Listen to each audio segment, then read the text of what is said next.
Well, hey, everybody. Welcome to Chit Chat with Mama. It is a wonderful day. Hopefully, everybody has been doing well and remaining safe. Give us just a couple moments. We're getting started. Please, first of all and foremost, thank you so much for tuning in. I see we do have a bunch of people already watching. Welcome. If this is your first time, we'll talk a little bit about myself and my guests tonight. And we're all about interacting. So if you have questions, comments, and stuff, please feel free to leave comments and check it out. Send us some likes, send us some hearts. If you don't know much about those that big word algorithms, if you give us a lot of hearts, it pops it up and more people have a chance to watch it. So we love that. Share it with your friends. I've shared this in many different um, groups. So, and if you know somebody that doesn't have Facebook, send them on over to YouTube. We are live on YouTube also. So welcome everyone on YouTube. And yeah, so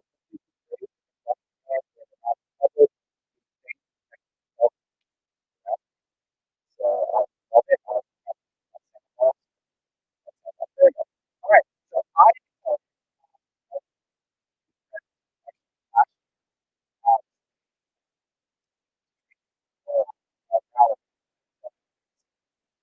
and myself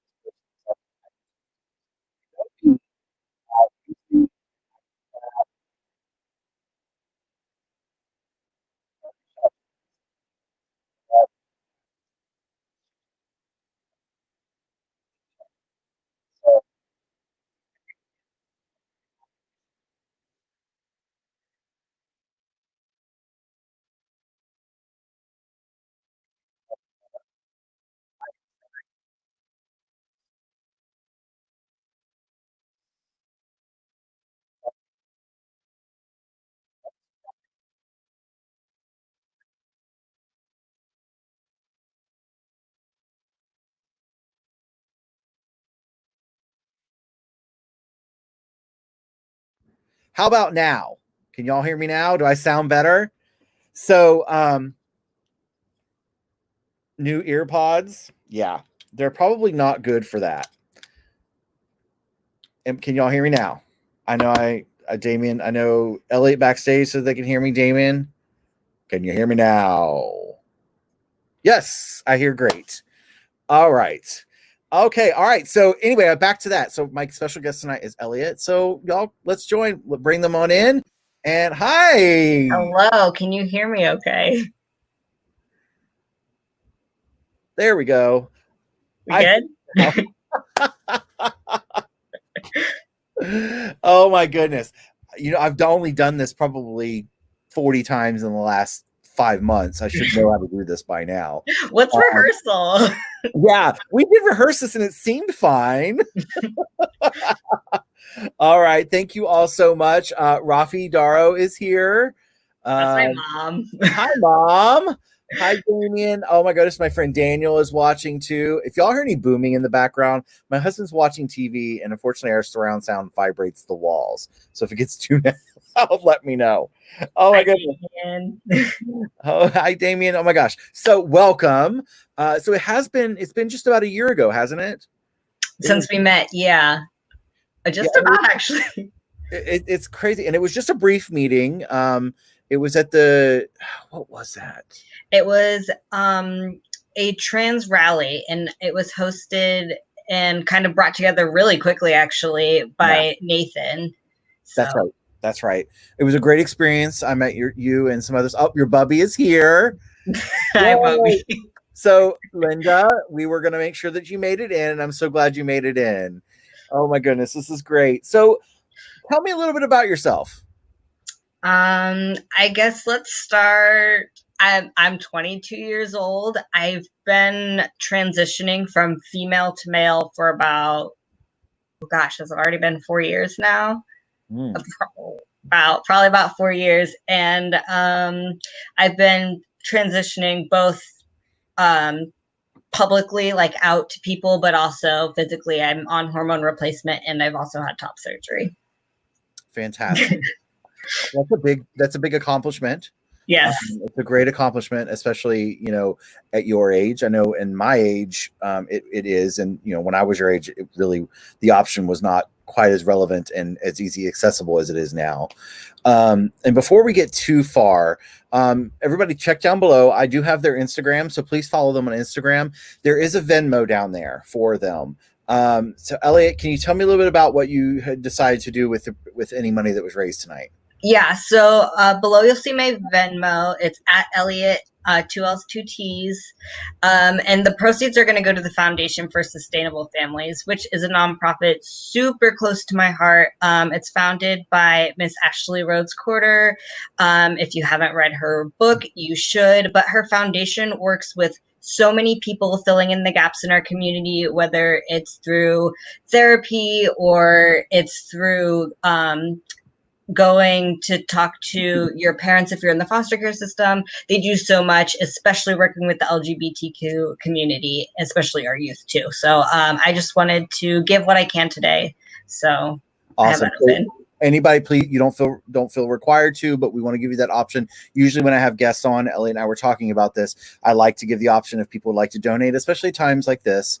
And they actually said no at first, and then we talked about a charity, and they're like, "Can I do that?" I was like, "Of course!"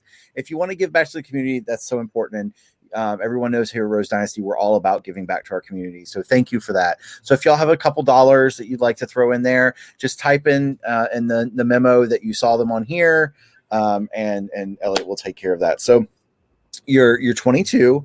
Yes. You're very active in our community here in Florida. You're based on the Gulf side, so over St. Pete, Clearwater area. And tell me a little bit about what you do, what you have done in the community, and what your goal and your vision is coming up. So, I just want to say to start, I never thought I'd be in the position I'm in today, being able to advocate for the transgender community. And I think that was mostly because when I first started my transition, I was so scared and I didn't really know what I was going to become as a person. And I had a lot of fear when it came to what others thought of me.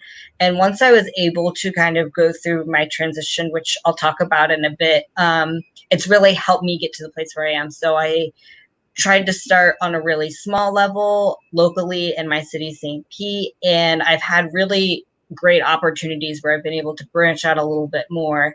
And through places like Equality Florida, I've had the opportunity to go further and kind of advocate for the whole state rather than just the city, which has been really awesome. That's great. So you mentioned Equality Florida. What this big accomplishment that took place with you? What happened? What'd you do? So I was recommended to be part of Equality Florida's inaugural Transaction Leadership Academy. And through that, we spent months learning about how to be the proper advocate, making sure we had the facts straight, learning really where are the gaps in our society, in the government, what laws need to be changed, what's really outdated. And we learned everything from how transgender people are doing in the medical field, in the sense of how they're getting their care, but then also with HIV prevention and protection and how transgender people are viewed in the media. We really got down to the nitty-gritty, learning some of the details. And basically, once I got all that under my belt, I presented a small dissertation, and in December I graduated. You graduated. That's awesome. I think it's important. And I like what you said at the beginning. Is like, you never really thought that you would be helping the community and working in the community quite like you are. I mean, I know I didn't myself. From my background, I sure as heck didn't think that I would be one of the world's only, if not only, family-friendly drag queens running an organization that works with LGBTQ plus youth. I never, ever thought. I never thought I would make an impact on people's lives. And I think it's wonderful how people like ourselves, that we don't think that's possible or even think it's an idea. And then when it happens, you're just like, wow. Do you ever get that feeling? And I know I do. I'm very, very blunt about it. It's overwhelming sometimes. I'm like, whoa, what did I get myself into? And not as a bad thing, but like, Wow. What the, the responsibility, the thoughts of, but the amazing feeling of like, I can, even if it's just one person that I can make a difference in their life, it's so worth it. Do you ever get that feeling, that overwhelming? So it definitely, in the sense where I feel like sometimes people are watching me, not like in a creepy way, but I've something you touch on a lot, which I am so glad you do, is mental health. And I've been in low points with my mental health before, which is part of the reason why I never thought I'd be here, because I looked for people who advocate the way I do now. Right. And so now that I'm able to advocate the way that I can, I'm like, oh, there might be people who are in the position that I was in, looking at me now, who are hoping to find something. Exactly. And when we talk about mental health is really new for me. Since pre-COVID, like it's very new. Actions that I've even stepped forward and seeing a therapist myself, and how important mental health is. And I think it's so important. So I really want to say, Arlene says, "You're amazing. I'm so proud." Or Ariel. Wow. I can totally not read their name. I'm sorry, Ariel. Forgive me. Thank you, Damien. And exactly, helping others is the best gift, and leading by example. And I know for myself, everything I went through in my childhood and up into adult, I have a choice. And I say this a lot, life gives you a 2x4. You have a choice. You beat yourself up, you beat somebody else up, or you build a bridge and get over it. And it's not the fact of just building a bridge, getting over. It's about that piece of wood is another stepping stone, is another block, is another board in that bridge to move on in your journey. And what's great is you can look back at that specific time and remember when you meet somebody that's going through something, and you can say, I remember what it was like being there. And I can hopefully help make a difference in your life. So that's what I was hearing you say. And isn't it great when you come across people that are going through what you have gone through, and you can be that encouragement to them? Yeah. And it's a little hard in some ways, because you just kind of want to hold them and be like, I promise you it gets better. I promise. I know it doesn't seem like it. Yeah. And I've also found sometimes when you've had like a mental illness before, like if you've had depression, anxiety, you kind of forget that other people don't. And so some people might not understand your feelings. And what I've learned a lot about being really honest and open about how I'm feeling, because then people are able to help you, and they'll know what to do, as a friend or family, or help guide you in the right way, so that way you can get the help, so you can see the other side. And I love what you just said. Like, it's so hard not to just hold them. For me, it's hard not to hold them and do it for them, or try to do it for them, or worry more about them than I should be worrying about them. The old term in the South is you can lead a horse to the water, but you can't make them drink. Yeah. You can, and if you do, it can actually cause more damage. So finding that balance is so hard. And that's part of mental health and self-care. And that's some of the things we've been teaching and we've been talking about on Thursdays in our chat is sometimes those of us in leadership, those of us that may in sort of spotlight, self-care for us is so important, and understanding we're not Superman. We're not that superhero. And even superheroes need time to heal and time to recoup. The word we use in the mental health field is enabling. That is the proper term, yes. And I know I can be an enabler. I know I can, and it's so hard to turn it off. I mean, they don't call me Mama for no reason. They called me Mama before I did drag, before I even thought I was a drag queen. So it's in my blood to mother people. So I totally get it. So absolutely awesome. So everybody that's watching, again, please feel free to give us hearts, comment. Damien will chit chat with us. I love it. So if you guys have you all have any questions for Elliott or myself, please feel free to ask. We'll get to it. But I want you to, we talked about you were going to share your journey, and I really would love to, let's start with your journey. At what point did you realize that you were Elliott? So something I really want to stress is that not all trans people know they're trans from the age of 3. And I heard that from medical professionals saying to me, because I started my transition so late in life, that I wasn't transgender because I didn't have those feelings when I was 3. And honestly, for me, what it was I never had the vocabulary for that. I didn't know you could be transgender. And honestly, I grew up with neighbors who were lesbian, and I thought that if you were a girl who liked girls and kind of felt like a boy, then you were a lesbian. So like I initially came out as a lesbian. That's who I thought I was. And it wasn't until my sophomore year of high school, I was in a lesbian relationship and my partner came out as a trans guy, and I was like, you can do that.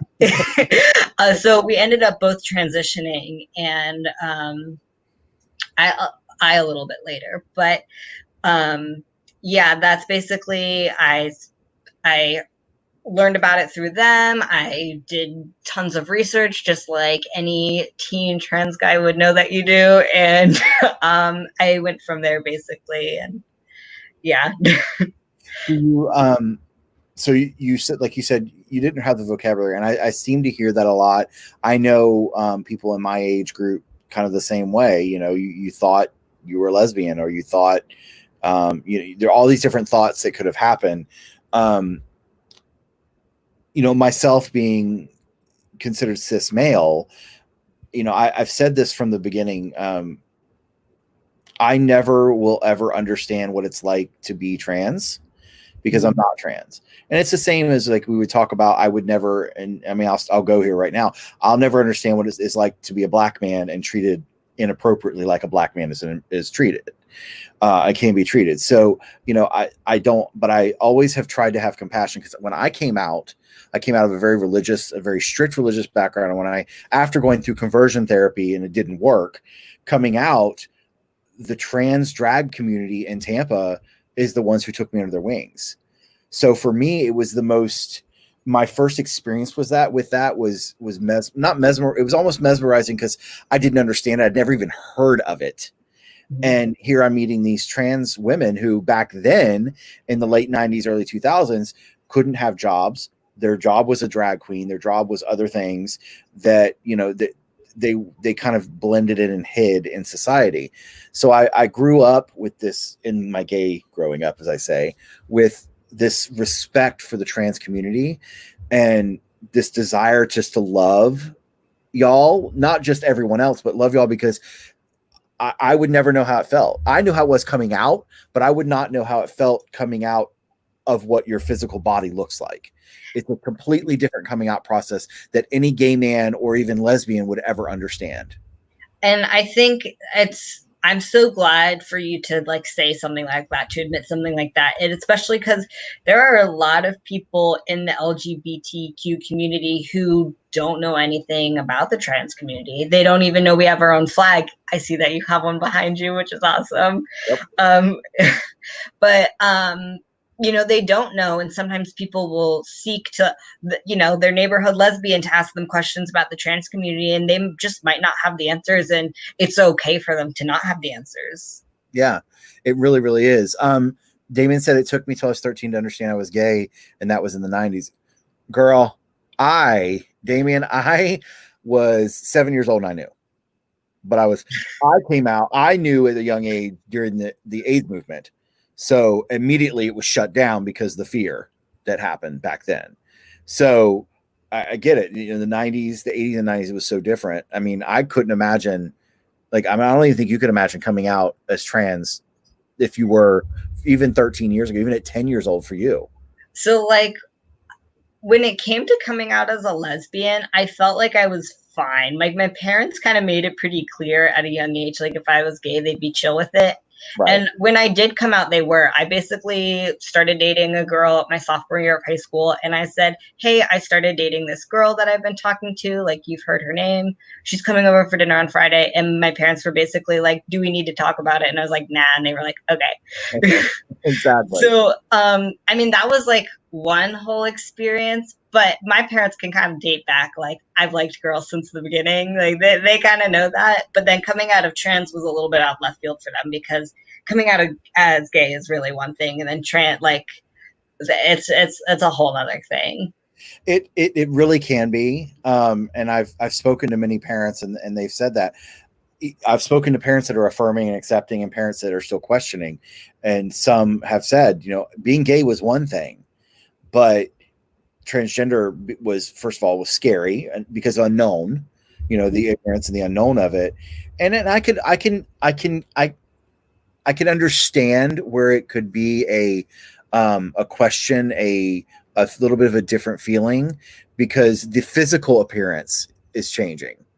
Because we know you are who you are, but the physical appearance will change, and we live in this physical appearance of the world. Then that does change. I see all these comments coming in. Yeah, I was reading them too. Brian's like, we all have some neighbor lesbians. Yes, every neighborhood got some neighborhood lesbians.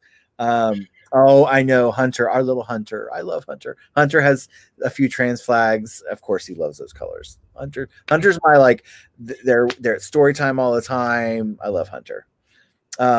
Damien said my parents knew when I was 7. It wasn't talked about. I mean, my parents did, and it was hushed really quick. And then when I was in my teens, came out again, and that's when I went to conversion therapy. But it just, as a parent, and this might be a conversation I may have, bring some parents on sometime to talk about, because I think it's a good thing. Because what I've ran into, and I would love to hear your input on this, is I've ran into my trans brothers and sisters who, when their parents questioned it and struggled with it, some of my trans brothers and sisters got really angry and bitter toward their family. And some took the time to understand that it wasn't that their parents didn't like it or didn't respect it. They didn't understand.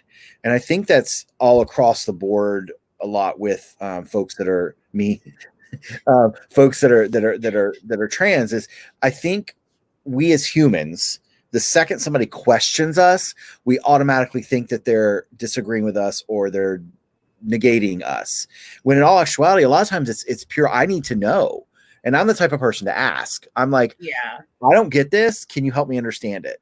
So something that I try to say all the time is, we just need to educate people. People have questions and they might seem inappropriate at first, but really it's because they want to get to know what's going on. They want to be supportive.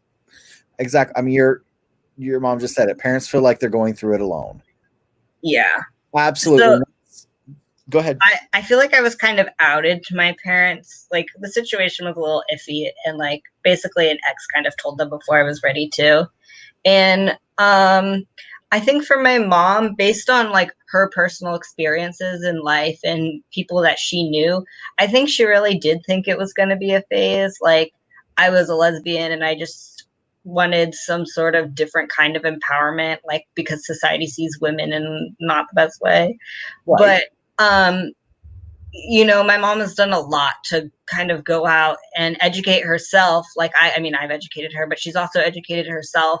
So that way she can understand me better. And she actually goes and tries to help other parents and other trans youth if she can. I think and that's important. That's great. I mean, that's kind of how PFLAG started, with just educating people. She does say that there's as many parents of trans kids as there are trans kids. Absolutely. That's true. Double. Double. In some cases, double. So there's organizations out there, with us at Rose Dynasty, we have kids that are trans, that are non-binary, and so on and so on. There's so many, 11,000 of us. Yes, Mama Bears. I totally lost my train of thought. Y'all totally distracted me. But there's organizations like Rose Dynasty and others out there that have support. Our parents, what I found amazing with Rose Dynasty is I do so well with the kids. The parents have created this whole community together, and listen, they look out for each other and they help each other. And if one parent's acting a fool, the other one's going to get on them and help. It's amazing how that works. So hold on. What did he say? Hunter said, Hunter heard Mama Rose and looked at her, saw Jason and asked what was going on. So Hunter's still learning that difference. I think it is important to note, I am very lucky in my situation that my parents do, they accept me. They call me Elliot. They use he, him pronouns. My mom has especially gone out to try to keep educating herself. But for the people who don't have that reality, who might even be watching or might watch this later, do know there are other mama bears, as was commented, that are out there who will help you. There are people who will be a parent to you even if you can't find one in your own home. Absolutely. And I think that is so important to know that. And parents, there are other parents to support. There are support groups out there. There are support. Absolutely. Hi, Hunter. Sorry, you can hear my dog in the background, Evie, barking. Surprised she hasn't come and said hi. So, but I think it's great. I think it's, and I do think it's important for you to point out, like you just said, that you are part of a lucky group, and a few and far between group that the parents understand and support. Not everybody has that. Not everybody does. Oh, and Hunter also says hi, Elliot. Hi. All right, so Stacy, I have an MTF 19-year-old and thought, sure, she was a gay male, and she came out on her 16th birthday. She was transgender and shocked the heck out of us.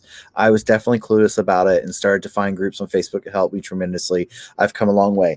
Absolutely. And that's the key. I think there's a lot I can go into this conversation. But I think the key is if your child, your sibling, your best friend, your neighbor, whoever comes out as trans, I think it's important to first and foremost tell them, I respect you. I love you.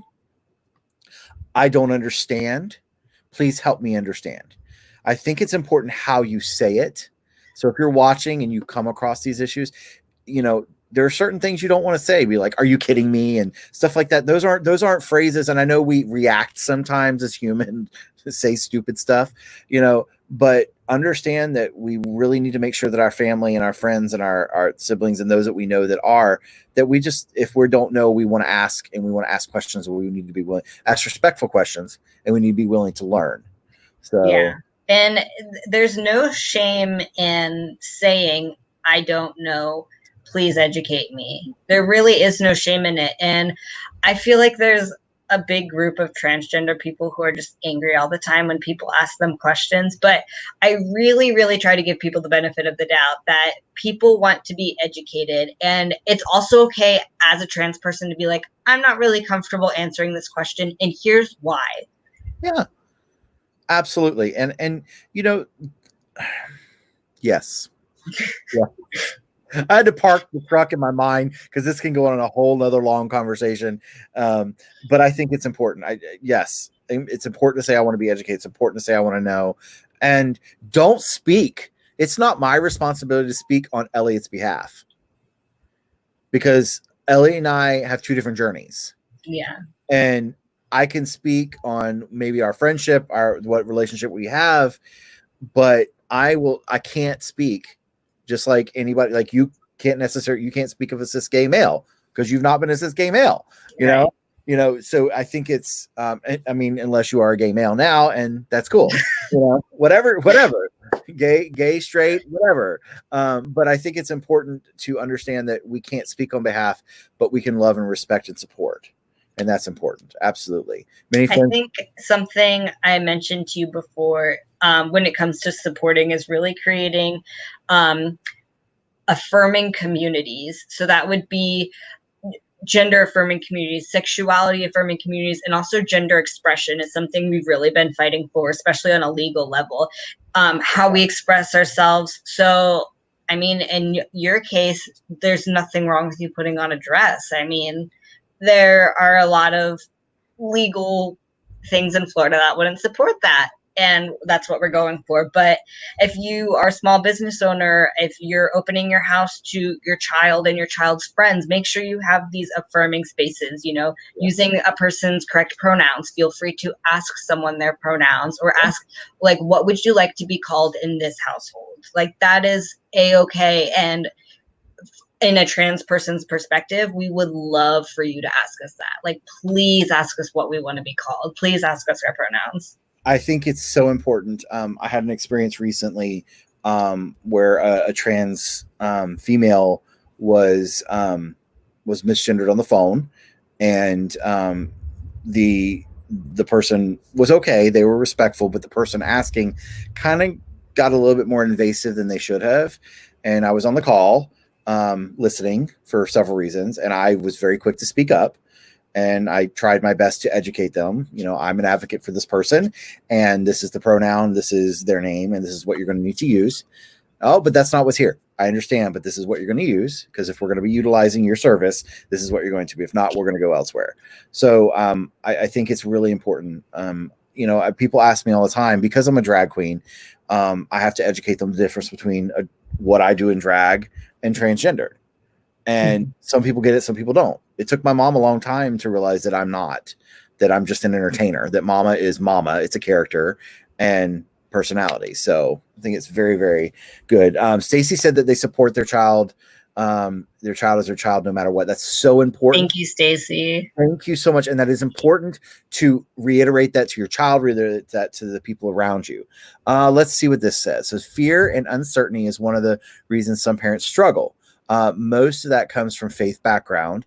I ministered through groups like this. Thank you for your patience. Can I speak on this for a second? Please do that. Absolutely. So I come from a mixed religion household, which is very new to a lot of people who I meet. So my mom was raised as Orthodox Jewish, and my dad was raised in the church, like all the way through college. And I mean, there was a lot of fear for me coming out to my grandparents, because I'm lucky enough to have my set of grandparents still. I didn't know what was going to happen. I had basically what other people had told me from their experiences and through movies, like other media forums, what was going to happen. And I really just thought my grandparents were never going to talk to me again. That's what I thought. But, you know, it was new to them, mostly because, as we've talked about, it might not be talked about as much. And also it's a lot easier now for people to come out than it was before. But both sides of my family, my grandparents love and support me. They call me Elliot. They use he, him pronouns. They're trying to learn. I mean, my bubby's in on this conversation somewhere in the comments. Yeah. And, you know, they're doing what they can to accept me as their grandson. And I feel so incredibly lucky to have that. And so for people who might be fearful too, you know, it is possible to have people who come from faith and multiple religions to still love and accept you. I think there was like a rabbi in Israel who basically just said, like, we have to love trans people. They are who they are. I mean, they're no different than any of us. So name, I know who you're talking about. Oh, I can't remember off the top of my head. Yeah, I have to wear a yarmulke at Bubby's house. That's what my mom said. Oh, you wear your kippah? Yeah. Oh, yay! So I'd like to touch on this too on the gay side. You know, if you're new and watching, I was a pastor. I was in the mainstream church before I came out, and then I actually pastored and worked in LGBT churches across the country. So faith can, and this is nothing against anybody, sometimes faith, certain people in certain faiths can instill fear. So fear obviously is the first reaction. And I don't think that everyone in faith, when they come across someone, and I know that, you know, your Bubby and those can contest this, those that are true to their faith, true, genuine to their faith, not to fear. And this comes from my Christian background. If you're true to your faith, you're going to respect and you're going to love the person no matter what. And I think that's important. And then what you do is then you research, you educate yourself. And we talked about this a lot. So Birdie, if you have questions, please feel free to reach out. I would love to have that conversation about faith and LGBT side. I love this conversation. And that's something I'm actually thinking about doing on a chat sometime, because I think it's important, because there are LGBT that are people of faith still too. And I think it's an important conversation. But I do think that it's a fear. There's all this fear that happens, and it is uncertainty. And this is what the world is going through right now with COVID and everything else that's happening. There's this underlying fear and uncertainty. So it's a automatic reaction to anything that's different. So if we remember, like, the root of some of the words, like the bad words, we talk about transphobia. Like, phobia means fear. And something I personally believe is the opposite of love isn't hate, it's fear. And, you know, with education, the proper tools, the proper just outlets for everything, we are able to educate people so that they don't have these fears of communities. We can love and accept everyone. Absolutely. And Rose Dynasty's motto is that your love, accepted, and wanted no matter who you are. Yeah. And I will stand on that. So yeah, it does come from a faith background. And I just watched this movie again the other night, and I think it's an amazing movie. I think all parents should watch it. It's called Prayers for Bobby. Did you ever watch that one? I don't think I have, but it sounds so familiar. Like maybe, I don't know. Get ready to cry your eyes out. I think anyone of faith should kind of watch this, because what this movie does is it shows the true, genuine love for your child that I believe, and I honor, and I really hope and truly believe that every parent has that. And I think it's a great movie. It's based on a true story about Bobby, who his mother was a very conservative person and very religious, and used her religion against her son as he came out. And it's common knowledge the son commits suicide, and there's just a lot of tragedy to this. But I still watch it and bawl my eyes out because I remember those feelings. And it's not that people of faith that don't understand are bad. It's just there's no education there. And I think if they really get educated, it helps. So absolutely. Let's see. Oh, Bubby says that you're an exceptional artist. I guess. I mean, is this Bubby talking, or is this like legit? Are we this good artists and I didn't know about this? I mean, I do art. Okay. Most notably, I feel like, at least in respect to what we're talking about, I did design the t-shirt for the Trans Pride March in St. Pete for the 2019. So some of you guys have seen it. I should have brought it with me. My friend has one I'm in my friend's room, but she probably has one lying around too. But basically it's the word trans, and then it's in trans pride flag colors, and it's depicted in the shape of a heart. And it's mostly because the year before we had one that said assume nothing. And I felt like it was very like pointing fingers kind of. And I felt like we should go back to the root of what pride was. And that was all about love. And, people are going to learn to grow out of assumptions eventually. And I felt like people will never grow out of love. Because somebody somewhere experiences love and knows what that is. So absolutely. Daniel says, anyone and everyone is a great documentary. I have to see that. I've not seen that one, Daniel. Daniel's a good friend of mine in California. I'm so glad you joined. These comments will save, right?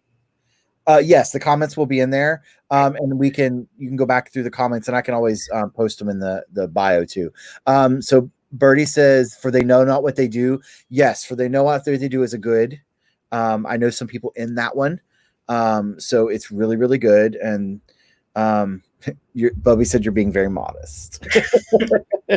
I know I should have pulled up a picture of the shirt and showed it, but it's all right. We didn't know we were going to get on this conversation. But that's good. Having the resources. And this is one of the reasons I wanted to do these chit chats and bringing a variety of people on, because first of all, it's exposing people to different culture. It's exposing people to different people, and you have a story. I have a story. We all have a story that should be shared, and I, like I said before, I have such a heart for my trans brothers and sisters, because I would never understand physically what you went through. But I believe people need to hear stories and people need to understand. And I'm just one trans person. There's so many other trans people who have completely different stories. And I was about to say that everyone's story is different. Just like every gay man's story is different, every lesbian story, every straight person's story, every trans person's journey and story is different. And I think we need to continue to hear about them. So we talk about this, and we're going to kind of backtrack a little bit. So you said at a later age, you realized that you were trans, and you began. So did you have to go through therapy? Was there a certain process that you had to go through to start becoming who you really were? So because I had struggled with mental illness for quite a few years before I started my transition, I already had a therapist. So I just began talking more about that in my therapy sessions. And eventually, when I started hormones, at the time, I did need a therapist letter. And my therapist was happy to write it. She realized that it was something I needed in order to be like my authentic self. So Yeah. I guess that's where that went through. How long ago was that? I started my transition June of 2017. Okay. My like medical transition, I should say, but like more publicly, it was before then. That I think I started transitioning to people right after I graduated high school, so after May of 2016. Perfect. Your mom said that your therapist learned a lot from you. Yeah, she actually did. She ended up, I know she's not allowed to give me specifics and she didn't, but she did tell me that some of the resources I told her about, she was able to give to some of her other trans patients, which was really cool. And that's again how we learn. I mean, it's that's great. So and it's because as some people would say, being transgender is more mainstream, I guess. People are able to be more comfortable coming out, and so we're seeing it a lot more. It's not that it didn't exist before, because it's existed forever, but medical professionals are needing to learn more about trans care. I mean, I've been in a situation where a doctor's office straight up told me we're not ready to treat trans people, and I was like, okay. Guess not. And that's a situation. It's like you kind of need to, at least they said it and didn't try and did things wrong and or disrespect you. It was a situation where they were giving me care that was not trans specific, and so I was a little bit happy that they said they were working on it and they were going to get there, but at the same time, the care that I was going to receive at that time wasn't any different. And just because I go by a different name than what my name is legally, and just because I use different pronouns that don't match my driver's license, doesn't mean that it was a trans issue. But that's a problem we're having in Florida a lot. It is. Hence, I just had an encounter today about that. So exactly, I think, and again, there are those that are willing to learn and those that aren't. And it's great that there are people that stand up against it too. So now you began taking your HRT, you said in 17? Yes, June of 2017. And of course, again, and we talk about this, that every trans person's journey is different. Some of our trans brothers decide to have top surgery, some don't. Some it's desperate to do, not want to say the word's not desperate, it's urgent for them to do it sooner than later. Some are okay waiting. You had the opportunity to do it sooner. And I mean, not as soon as I'd like, but well, no, exactly. I just got surgery in November. So that's right. I forgot it was that soon. Yeah. Wow. So I've actually also had a hysterectomy, but that's like a whole nother story. That wasn't because I'm trans. But that's okay. And go ahead. Talking more about the earlier part of my transition, when I started hormone replacement therapy, I was young. I was only 8. I just turned 19 actually. And the resource I had, because you're very limited, especially when you're young. I was told, this is the best transgender care you will get in the city, and so on and so forth. And honestly, the care I got was not very good. And, it was really unfortunate, but with the way I do my hormones, I do an injection through my thigh. Once I learned how to do it, I was able to branch out to an endocrinologist rather. And I get my prescription through them now. So it was difficult dealing with the situation of just the medical care I was receiving. But in the end, all I really needed was my hormones. So as long as I was able to get my prescription, and once I actually knew how to inject properly and safely, it's been okay since then. Good. And I hear that. Obviously, my new position, I'm working with trans youth, and I'm already seeing that struggle. I'm getting those phone calls of, I went to this person, and it wasn't a good experience. And there are places out there, and if you need resources, of doctors, physicians, therapists, anything like that, please reach out to myself or even Elliott. I'm sure, Elliott, you have connections to find safe places for people. Absolutely. So it's important, and it's important to do research. And actually, mine and your conversation really initiated by my post 2 weeks ago or a week ago about, good top surgeons. What I'm finding is everyone that I speak to had a different experience. Everyone had a different journey with their top surgery. I've only found one person that said it was the most amazing experience from start to finish.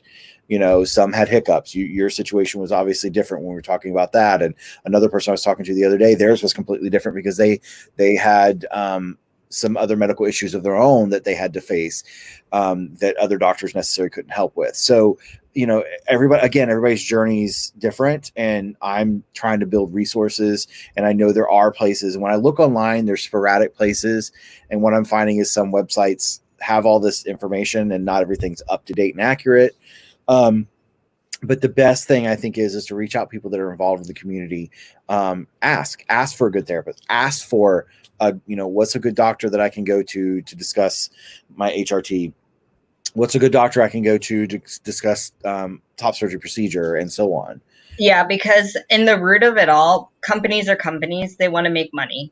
And so actually speaking to people who have gone through it, treat you like a person rather than just a dollar sign, you really want to listen to that, because I was injecting something into my body. I need to make sure I'm doing that the correct way. And safety amongst all trans people for doing their hormones correctly is really important. If hormones is the route you choose to transition. Right. Yeah. But it's so true, because many of my female trans sisters, especially back in my time, were getting it off the streets. They were getting it in places that weren't safe. And it wasn't that they were bad people. It's all they could have access to. Yeah. And I have some that I lost, some that we lost to death because of it.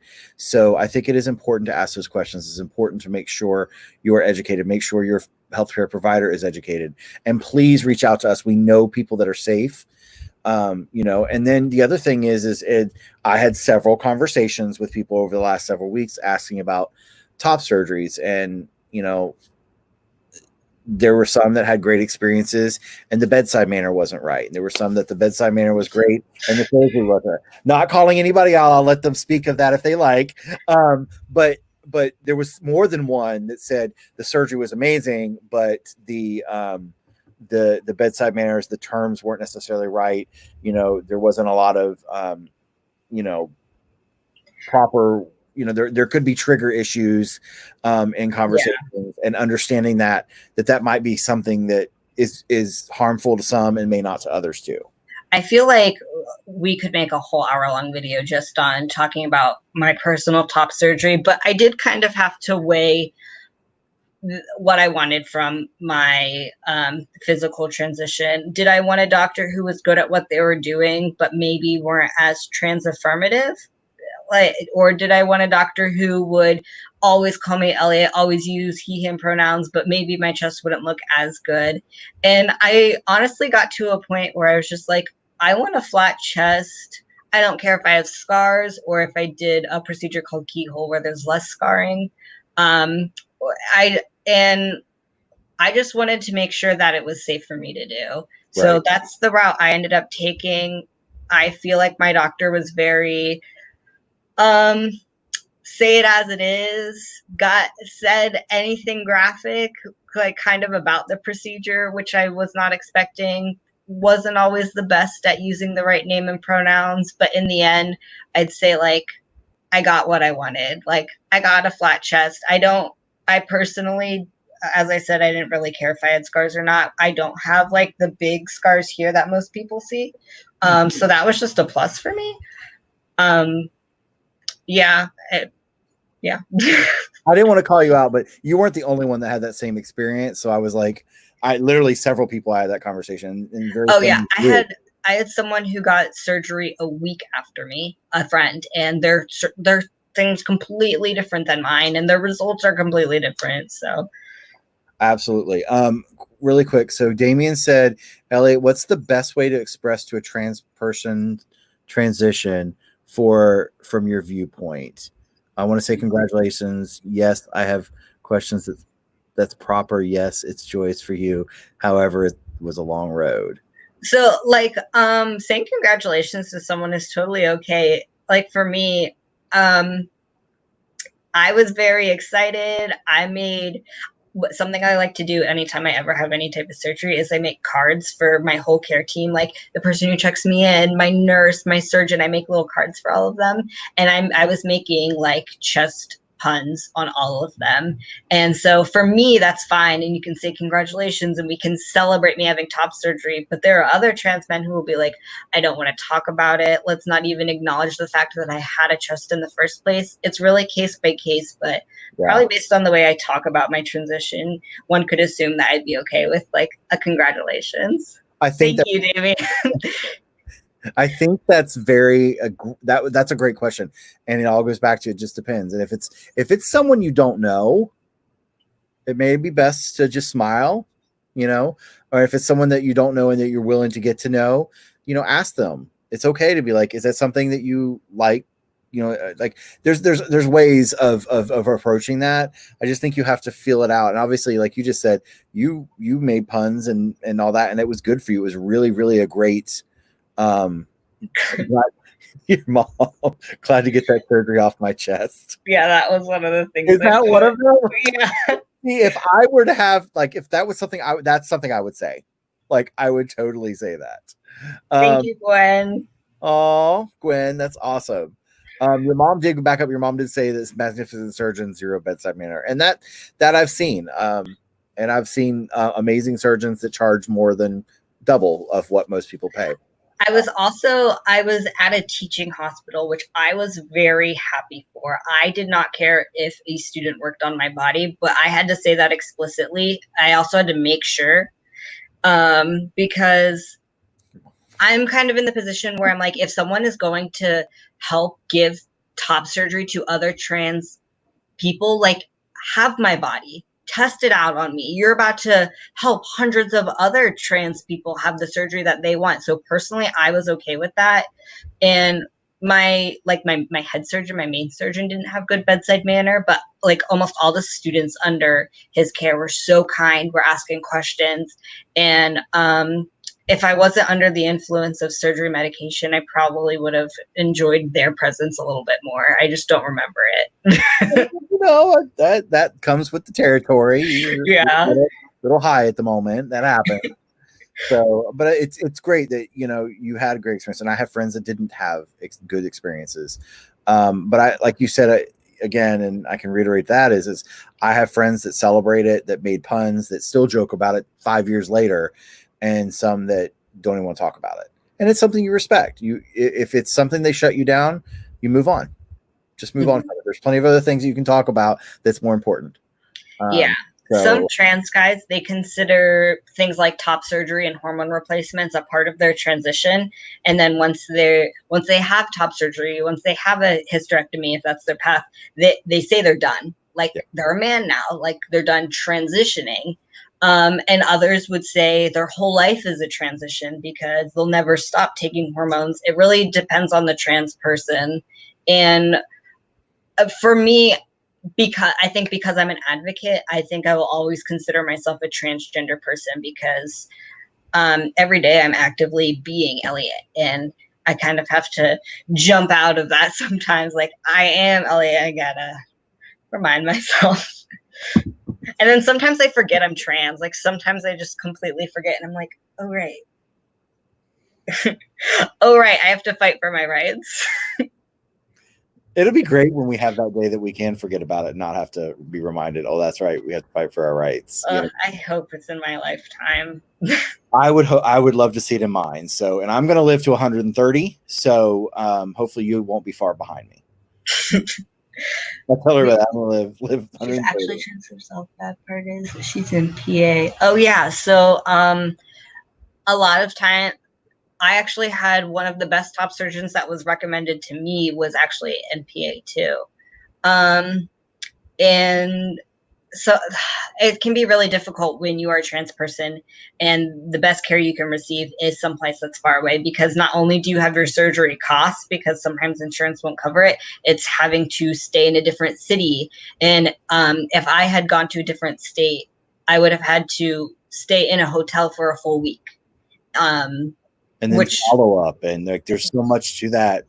And another thing when it comes to surgeries, because they are considered cosmetic, at least as of right now in Florida, a top surgery is considered cosmetic and not necessary.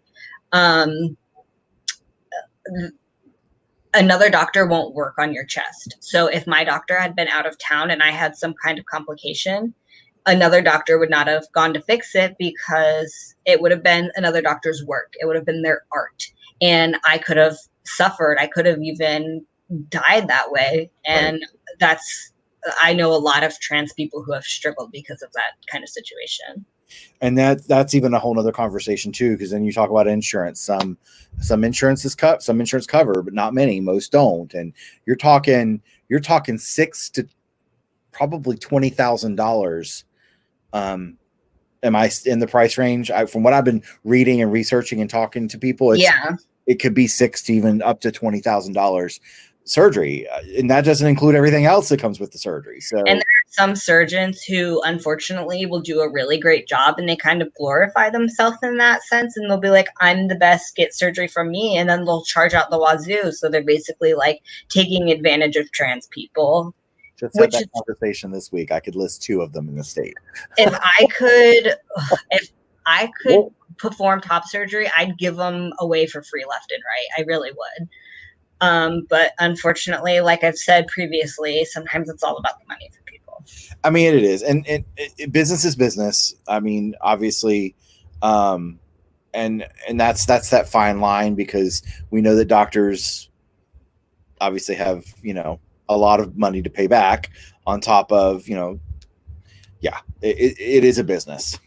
I'm not saying that they don't deserve money, because they are working and everything, but there are definitely some times where people are taken advantage of. Oh, I can list a couple, and I've already taken them off my list because of, it wasn't just one, it was 5 or 6 people said the same thing. And I'm not going to recommend somebody that's going to have that attitude and also going to charge that much when I know someone that can do just as good and take better care emotionally of my brothers and sisters than anyone. So let's go back up. Explain why you picked the name Elliott, and your mom said you can offer advice of care afterwards. Can you offer advice? That was referring to top surgery care. I really feel like you and I should do a video about, like a separate video about top surgery, because there's so much I could say. Why don't we talk about that? And maybe we can you and I can discuss this. Maybe we can have myself, you, and maybe a couple other people that have had top surgery, so we can get different experiences. Because I have 6 to 8 people on this thing. We can. Oh, I'm sure. Yeah. We can do the Brady Bunch thing going on. I'd like to meet them. I'd like to hear about other people's experiences. Let's talk about scheduling that. We'll talk about that. If you have any questions, you can definitely reach out to Elliott. Brian's getting educated. I love it. Actually, Stacey, I was about to move on from that. Bottom surgery can be $25,000, not including travel. And from what I've been researching, there's none in the state of Florida that anybody would recommend for bottom surgery. Some California, Chicago, and other big cities. So then you're looking, that's a lot. And bottom surgery care and healing is a completely different process. And I do think Stacey is referring to male to female care also. Yeah. But sometimes I say, and I know this is a little bit blown up in my head, like male to female surgeries have been done for so much longer and have advanced technologically wise. Like sometimes I'm like, oh gosh, like MTF trans people are so much more lucky than FTM trans people. But we're kind of in the same boat in the sense where it's just a different journey. Yeah. You're on the same river, you're just on a different type of boat. Mm-hmm. Yeah, exactly. It really, really is, and that makes sense. And we know that our trans brothers and sisters don't always choose bottom surgery for whatever reasons. They're again, everybody's reason is completely different, but it is expensive. I remember even when it was happening in the early 2000s, it was $30,000 and $40,000 back then in California, like there was like 3 people that did it. So, we've been talking about, we've come such a long way. And I've been out 20 years now, a little over 20 years. I remember my brothers and sisters that I lost due to bad medication, due to being murdered, due to all kinds of stuff, AIDS. And we've been so lucky to come where we are today. We're not where we need to be. Right. Not by any means are we need to be. I'm grateful every day that we're not where we used to be. And I always like to say that I think we need people, we need advocates like yourself and Equality Florida, and I could just list so many others that can stand up and help our rights. But I also think that we should take that time and also remember where we came from. Because I'm telling you, I remember when I was 22, I was scared to death to walk out in public and to know that I had just been to a gay bar with trans women. It was a scary time in Tampa. Yeah. Before Ebor was Gaybor. In the sense of the LGBTQ community, Black trans women are the most killed per capita. Right. But they're the ones who have pretty much gotten us our rights thus far. So it's important to remember them. Absolutely. And getting us getting here from them. Absolutely. Oh my God. We can talk so much. I knew this would happen. We could just go on and on and on and on and on. I want to touch on a little thing, and then we're going to transition and end because it's been a little over an hour, and everybody's been great chatting and participating. I was telling Elliot, as always, when I start these, I get so nervous because like it could be 5 people watching, it could be 100 people. We never know. And I've done my story times where like nobody said a word, and I'm like crickets. But then I have them where everybody's interactive, so you never know. But I think this is some great information. Again, down below, follow Elliot on Instagram. Venmo, they're giving money tonight to the Foundation for Sustainable Families. So if you have $5, $10, $50, whatever, send that money over. Elliot will send the money over to them. I think it's a great cause, and I really appreciate you doing that, Elliot. And absolutely, Black trans lives matter. 100%. I can get emotional about this, and I feel like it's silly, but it's not. It's like I have such a heart for you, and when I saw you, I was like, this person, I have to know this person, and we didn't really get to connect until the timing was right. Our lives' timing was just right on time when it needed to happen, and I'm grateful that you joined me today and chit-chatted with me a little bit. Thank you for having me. We're gonna do this again. We'll talk about getting this other little chat together because I think it's important. But if we'll probably just transition now into, let's go ahead and end it. But if there's anything that you could tell a young trans person or an older trans person, what is a paragraph, 3 or 4 sentences that you can tell someone to help change their life? I think from the position where I've been in the past, there was a lot of times where people would tell me it gets better, it gets better. And there are times where no matter what they said, I never would have believed them. And I just all thought, it's given your circumstances. Like, you're lucky enough to say it gets better. And maybe it might not feel like it's getting better for you, but there are people who want to help you, and you will find them. There are so many people who want to help you. So just try to step out, try to find those people, be honest about your thoughts and feelings, be honest about who you are, because you can't live a life when you're not yourself. Absolutely. If I was in church, I'd say amen and clap my hands. Like, I agree 100%. Life is not easy. Saying it will get better is not saying that it's not going to hurt along the way. I think it's really, really important to understand that. Damon says, thank you. Thank you for talking with us, Elliot. Your voice will lead a lot of people in the right direction. I agree. You're going to make a difference. And I'm so glad that I can now call you my friend and that we can just totally stay in touch and grow. I'm excited about seeing what you're going to do, what you will accomplish. what we're going to do together too when you get back here in town, because I know you're out of town. I'll get you back here in Florida and get past this COVID mess, and we'll start doing some great things. I'm going to go ahead and close out. And as always, I love to tell you all, I cannot express it anymore, that you are loved and accepted, wanted. I always do this wrong, right? Loved and accepted, wanted, no matter who you are. Join me tomorrow at 4:00 for self-care and mental health break with myself and our wonderful therapist. We have a special guest tomorrow. And then Sunday for story time, we'll be live with myself, and we'll be talking about what books we're going to do. I love you all. Thank you so much. We will see you all really soon. Bye, everybody.